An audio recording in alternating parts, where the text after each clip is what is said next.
My mom said I wasn't welcome at Christmas because my stepdad's parents, who hate me, would be there. So, I cut all ties with them and stopped their financial support. But a few months later, they showed up at my doorstep. I've always hated phone calls that start with a long pause, they never bring good news. 3 days before Christmas, my mom's hesitation on the other end of the line told me everything I needed to know before she even said it. "Erica, honey, I think it would be better if you didn't come home for Christmas this year," she said. I nearly dropped my coffee mug. "Mom, what are you talking about?" "It's just, well, Richard's parents are coming, and they don't want to see you, and they've made it quite clear." I sank down onto my couch, trying to process what I was hearing.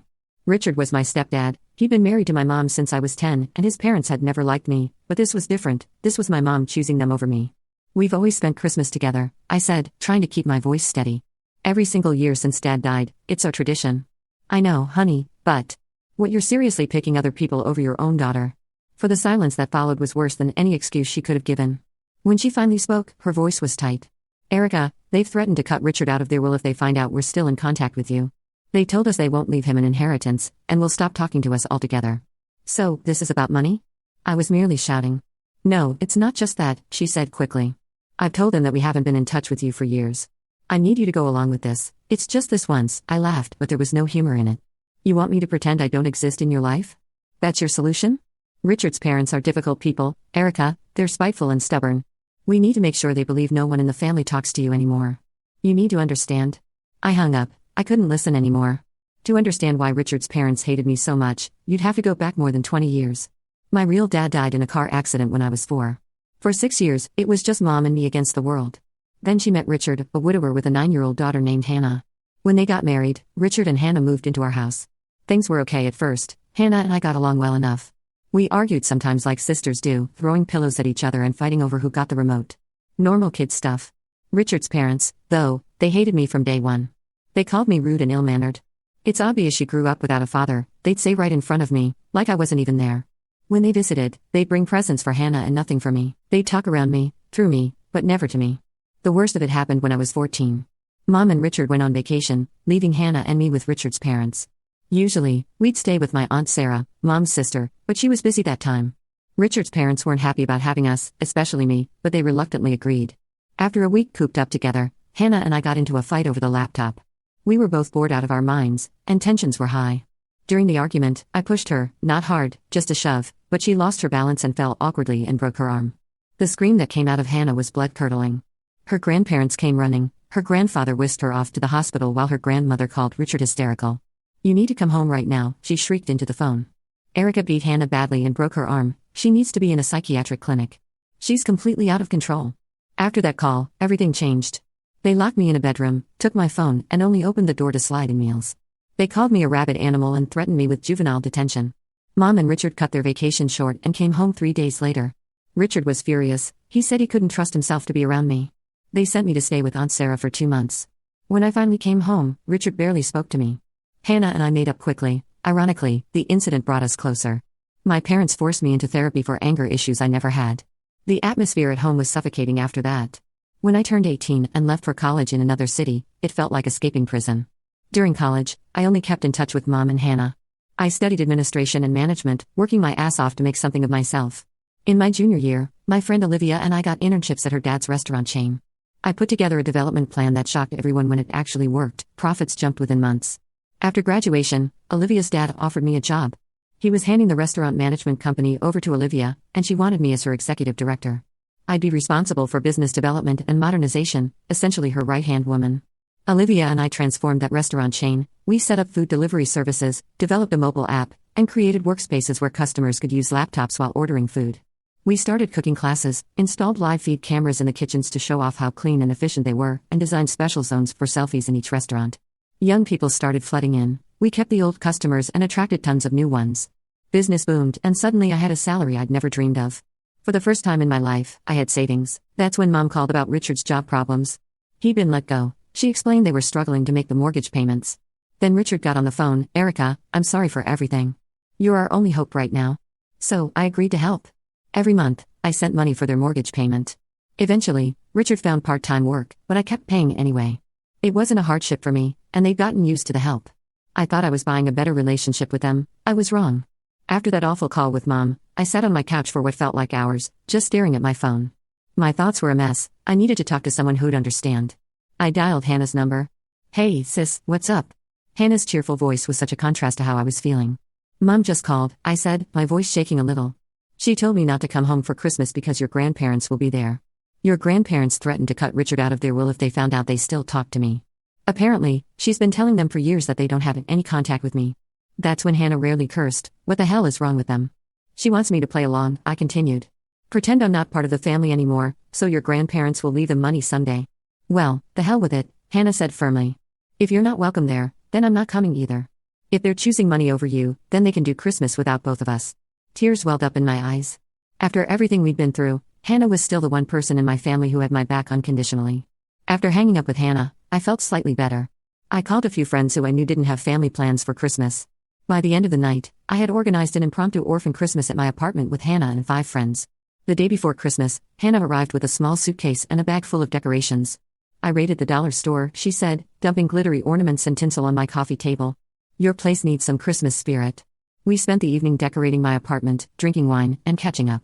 Neither of us mentioned Mom or Richard or the inheritance situation.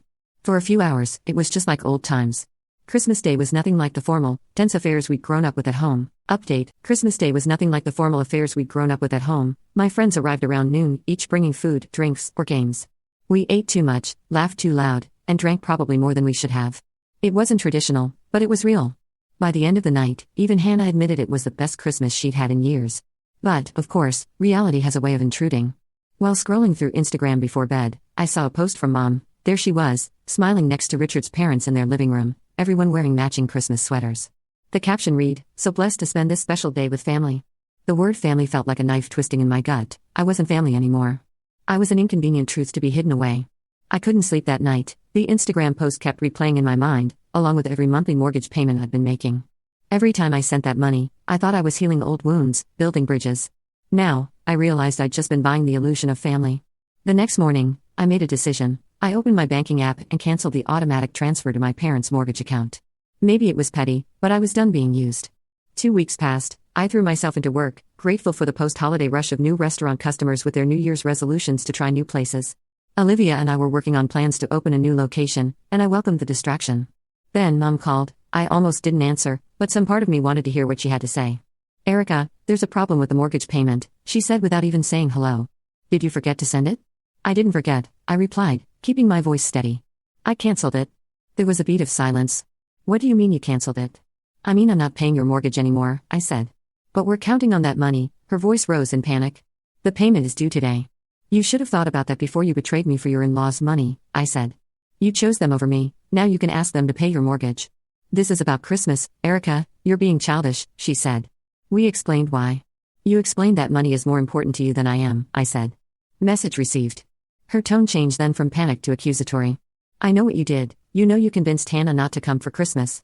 You turned her against us." "I didn't do that," I said. "You know what I had to tell Richard's parents, that she was seriously ill. I had to lie and make up a whole story because of you. I couldn't believe what I was hearing. You've gone mad because of this inheritance thing. Normal people don't invent illnesses for their children, they don't disown them for money. You have no idea what you're talking about," she spat. "After everything we've done for you, what exactly have you done for me lately, Mom, besides kick me out of Christmas and lie about my existence?" She hung up on me. The next few months were quiet. Mom didn't call again, and I didn't reach out. Hannah kept in touch, visiting whenever she could. She'd become my only real connection to my old life, the only family member who hadn't betrayed me. I focused on work, throwing myself into new projects. Olivia and I expanded our restaurant brand, opening a new location across town. Business was good, life was stable, but there was still a hollow feeling when I thought about my family. Then, one evening in late April, Hannah called. "Hey, I'm going to come visit you tomorrow, is that okay?" Something in her voice sounded off, but I didn't push it. Hannah had always been direct when she wanted to be. The next day, just after 12, my doorbell rang. I opened it to find not just Hannah but Mom and Richard standing there too. "What the hell?" I stepped back, almost slamming the door. Hannah held up her hands. "Hear them out, Erica, please." Looking at their faces, Mom's anxious, Richard's uncomfortable, Hannah's pleading, I knew this wasn't going to be a short conversation. They filed into my living room like strangers, which I guess they kind of were at this point. Mom clutched her purse to her chest, Richard stood awkwardly by the window. Hannah cleared her throat. "So, I think Mom and Dad have something they want to say." Mom took a deep breath. "Erica, we came to apologize. What I did, at Christmas was wrong." I waited for more, but she seemed to think that was enough. That's it? I finally asked. We miss you, Richard added. The house isn't the same without you. Dropping by the house, I wasn't welcome in at Christmas, the house where you pretend I don't exist whenever your parents visit. My voice was rising, and I didn't care. You're going to have to do better than we miss you. Hannah touched my arm. Let him finish, Erica. Mom smiled awkwardly. You're right to be angry. We betrayed you. I betrayed you. I put money ahead of my own daughter, and I've been sick about it ever since. We don't need your financial help anymore, Richard said. I found a new job, better than the old one. We're managing the mortgage payments just fine. That's not why you're here, I said. Then why are you here? Because we're family, Mom said, her voice cracking. And we almost threw that away for what? For my in-laws' approval? For money? Something about her sincerity gave me pause. I'd been ready for excuses, for guilt trips, for manipulations. I wasn't prepared for genuine remorse. What about your parents? I asked Richard. Are they still planning to write you out of the will if they find out we talk? Richard looked down at his hands. I called them after you stopped sending money, told them I wasn't going to pretend anymore that you're my daughter too. They flew off the handle, threatened to disown me just like they said they would. We had a huge fight. So what changed? I asked. I did, Hannah said. I called Grandma and Grandpa and told them I knew everything, that I fully supported you and Dad, and if they couldn't accept you as part of our family, then they'd lose me too. Mom nodded. They called back 3 days later, said they'd calmed down and were willing to accept things. They're not ready to lose Hannah. I didn't know what to say. Part of me wanted to forgive them, to have my family back. Another part remembered how easily they'd cast me aside when it was convenient. I don't know if I can trust you again, I said honestly. You shut me out when it suited you. What happens next time they threaten to cut you off? There won't be a next time, Mom insisted. We've drawn a line. You're our daughter, and that's non-negotiable. I looked at Hannah, who nodded encouragingly, then at Richard, who seemed more earnest than I'd seen him in years. Finally, at Mom, whose eyes were filled with tears. I'm not saying everything's fine now, I said carefully. It's going to take time, but I'm willing to try. Mom let out a sob and rushed to hug me. I remained stiff in her embrace, not quite ready to give in completely. We've been looking into family therapy, Richard said when Mom finally released me. All 4 of us will work through the old stuff, not just this recent mess. Therapy? I couldn't hide my surprise. Richard had always scoffed at my forced anger management sessions as a teenager. It was Dad's idea, Hannah said, looking proud of him. He says we all have baggage we need to unpack. I should have stood up for you years ago, Richard admitted. After the accident with Hannah's arm, I knew it wasn't your fault, but I let my parents dictate how I treated you. That wasn't right. I thought about all the years I'd spent trying to win his approval, the therapy sessions where counselors tried to fix me when I wasn't broken, the way I'd financially supported them even after all that, hoping it would make them love me. That evening stretched into hours of painful but necessary conversation. We talked about old wounds I thought had scarred over but clearly hadn't, about the Christmas betrayal that had been the last straw, about what it would take to rebuild trust. By the time they left, we had a plan. Weekly family therapy sessions starting the following month, regular dinners just the 4 of us, no in-laws allowed. Final update, regular dinners just the 4 of us, no in-laws allowed, with clear boundaries about what was and wasn't acceptable going forward. It wasn't forgiveness, not yet, but it was a beginning. After they left, Hannah stayed behind. She flopped onto my couch with the familiarity of a sister who knew she was welcome. You okay? She asked. I don't know, I answered honestly. Part of me wants to believe them, another part is waiting for the other shoe to drop. I get that, she said, picking at a loose thread on my throw pillow. For what it's worth, I think they mean it this time. You should have seen Mom after Christmas. She was a mess, kept saying she'd made a horrible mistake. Did they ask you to arrange this? Hannah shook her head. It was my idea. I was tired of being the go-between, of hearing them talk about how much they missed you while knowing they'd hurt you so badly. I leaned back, suddenly exhausted. I'm not sure family therapy is going to fix everything, probably not, Hannah agreed. But it's a step, and I'll be there too, making sure they don't backslide. I smiled at my sister, my real sister, regardless of blood. When did you get so wise? Learned from the best, she said, nudging my shoulder with hers. You never gave up on me, even when we were kids, and I was a total brat. Now it's my turn to not give up on this family. That night, after Hannah left, I sat alone in my apartment, thinking about second chances, about family, both the one you're born into and the one you choose, about forgiveness. I wasn't sure if I was ready to fully let my parents back in. Trust once broken doesn't mend easily, but maybe, just maybe, we could build something new from the pieces of what had been broken. The first family therapy session was as awkward as you'd expect. Dr. Levine, a woman in her 50s with kind eyes and a no-nonsense attitude, had us sit in a circle and talk about our expectations.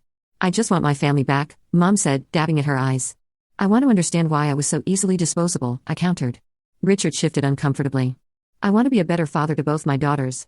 Hannah, always the peacemaker, said, I want us to be honest with each other, no more secrets or lies. Dr. Levine nodded. Those are all valid desires.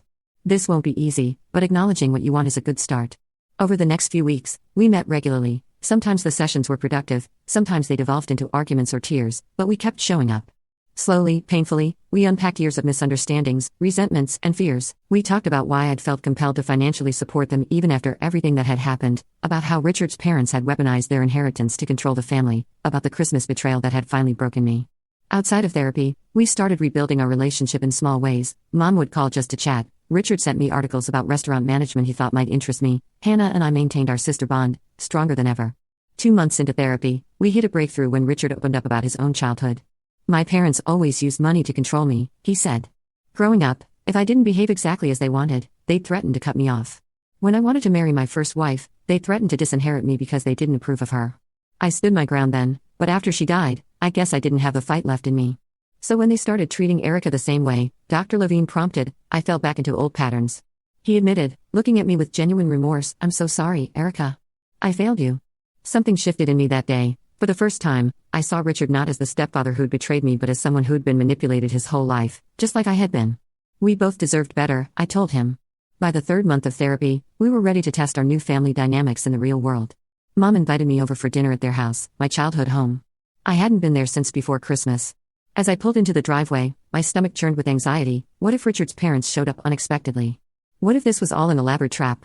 But when I walked in, I was greeted by the smell of my favorite meal, Mom's lasagna, and a dining room decorated with photos of me graduating college, photos of Hannah and me together, photos of all 4 of us from happier times.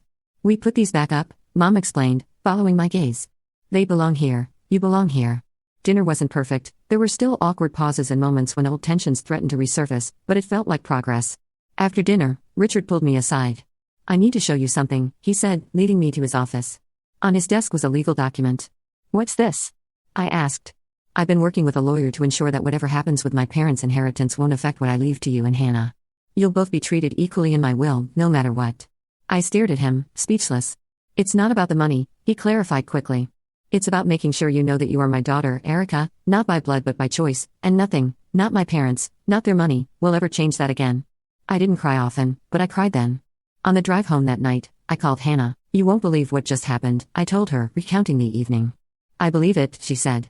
Dad's been working on that will thing for weeks. He wanted it to be perfect for you. When did everything change so much? I wondered aloud. When you stood up for yourself, Hannah replied.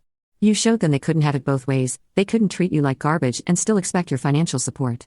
It made them realize what they were losing. She was right, by cutting them off both emotionally and financially, I'd forced them to make a choice, and surprisingly, they'd chosen me. The next therapy session, Dr. Levine asked us to share what we'd learned so far. I've learned that I can't control how others treat me, but I can control how I respond, I said. I don't have to keep paying, literally or figuratively, for people to love me. I've learned that I married a strong woman, Richard said, looking at Mom, who raised an even stronger daughter, and that standing up to my parents was long overdue. I've learned that family isn't just about blood or obligation, Mom added. It's a choice we make every day. Hannah smiled. I've learned that my sister is a badass who doesn't take crap from anyone anymore. We all laughed at that. 6 months after the Christmas that almost destroyed our family, we all went to dinner at a new restaurant my company had opened. As we sat around the table, laughing and sharing stories, I realized something important. We weren't the same family we'd been before. That family had been built on unspoken resentments, fear, and obligation. It wasn't perfect, we still had bad days. Richard's parents were still a complicated presence in our lives, though they'd been remarkably quiet since our reconciliation. Old hurt sometimes resurfaced, but we were committed to working through it together, and that, I was beginning to believe, made all the difference.